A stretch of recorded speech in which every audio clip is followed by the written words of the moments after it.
불을 끄고 볼륨을 낮추고 들어주세요. 오늘 밤의 이야기를 시작합니다. 새벽 3시 10분 멈춰있던 선별기 위로 사과 하나가 혼자 굴러왔습니다. 그 뒤에서 낡은 초록색 작업복을 입은 남자가 제 이름을 불렀습니다. 그런데 그 작업복 가슴에는 2달 전에 퇴사한 반장의 이름이 붙어 있었습니다.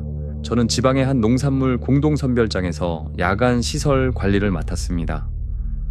수확철이면 농가에서 들어온 상자가 밤새 쌓였고 새벽 조가 나오기 전까지 컨베이어와 저온 창고를 점검하는 일이었습니다.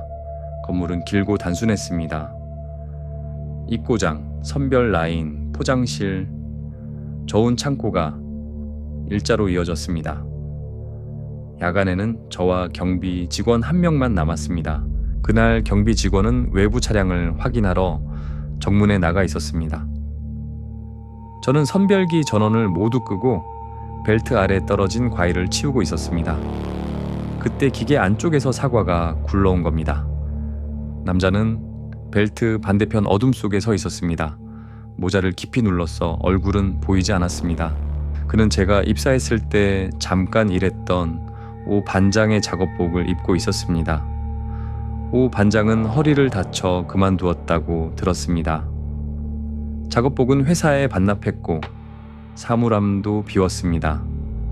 저는 남자에게 누구냐고 물었습니다.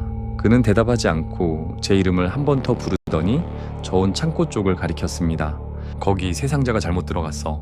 낮 죄서나 알 법한 말투였습니다. 저는 무정의로 경비 직원을 불렀지만 잡음만 들렸습니다. 남자는 먼저 걸어갔습니다. 안전화가 바닥을 밟는데 발소리가 이상했습니다. 한 걸음은 묵직했고 다음 한 걸음은 끌렸습니다. 오 반장이 다치기 전부터 걷던 방식과 똑같았습니다.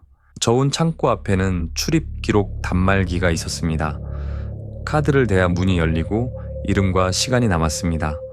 남자는 카드도 되지 않았는데 문 앞에서 멈췄습니다. 그리고 저를 돌아보지 않은 채 말했습니다. 내 카드로 열어. 그 순간 이상한 점이 하나 더 보였습니다. 작업복 등에 있어야 할 회사 마크가 검은 테이프로 가려져 있었습니다. 저는 문을 열지 않고 경비 직원에게 전화를 걸었습니다. 이번에는 연결됐습니다. 정문에는 아무 차량도 없고 방금 제 뒤쪽 선별 라인을 지나갔다는 답이 돌아왔습니다. 제가 어디 있냐고 묻자 그는 입고장이라고 했습니다. 저온 창고까지 오려면 제 앞을 지나야 했지만 아무도 지나오지 않았습니다. 남자가 천천히 고개를 돌렸습니다. 모자 아래 얼굴은 처음 보는 사람이었습니다. 40쯤 되어 보였고 왼쪽 볼에 긴 흉터가 있었습니다. 그는 웃지 않은 채 오 반장의 말투로 다시 말했습니다. 새 상자만 꺼내면 돼. 기록에는 내 이름이 남고. 저는 뒤로 물러났습니다. 남자는 더 다가오지 않았습니다. 대신 주머니에서 접힌 종이를 꺼내 바닥에 놓았습니다. 종이에는 농가 번호와 상자 3개에 일련 번호가 적혀 있었습니다. 그 번호들은 실제로 그날 입고된 물량이었습니다. 외부인은 알기 어려운 정보였습니다. 저는 창고를 열지 않고 사무실로 뛰었습니다. 문을 잠그고 출입 기록을 확인했습니다. 이상하게도 제 카드가 새벽 2시 58분에 저온 창고를 열었다고 표시돼 있었습니다. 그 시간 저는 경비 직원과 입고장에서 커피를 마시고 있었습니다. 카드도 목에 걸려 있었습니다. 폐쇄회로 화면을 돌려보니 더 이상했습니다.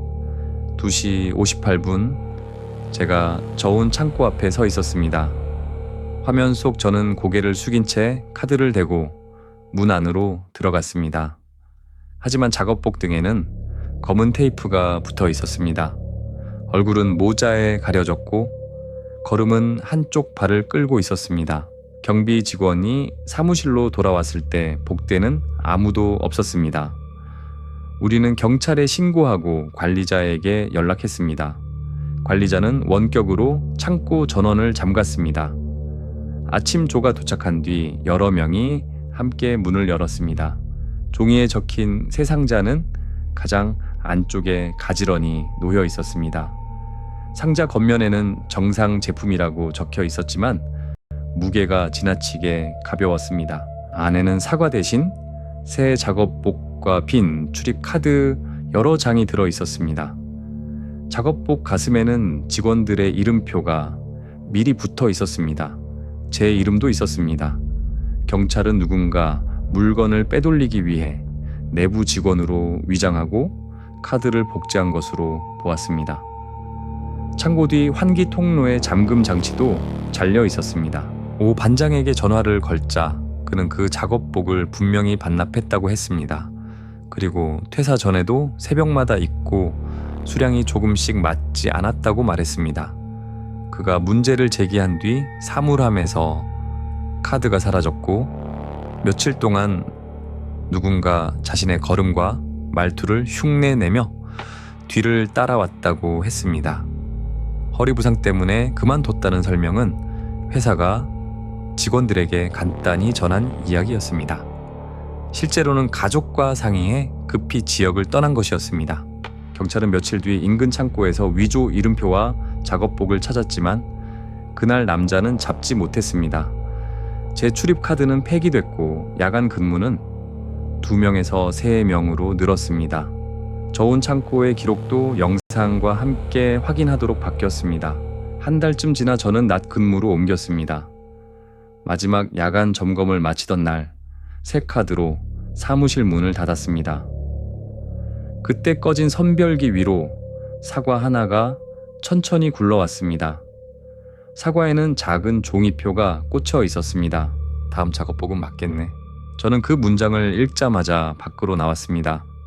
다음 날 화면을 확인했지만 사과를 올려놓은 사람은 찍히지 않았습니다.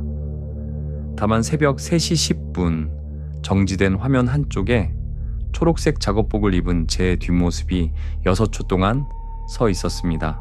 저는 그날 선별장에 가지 않았습니다.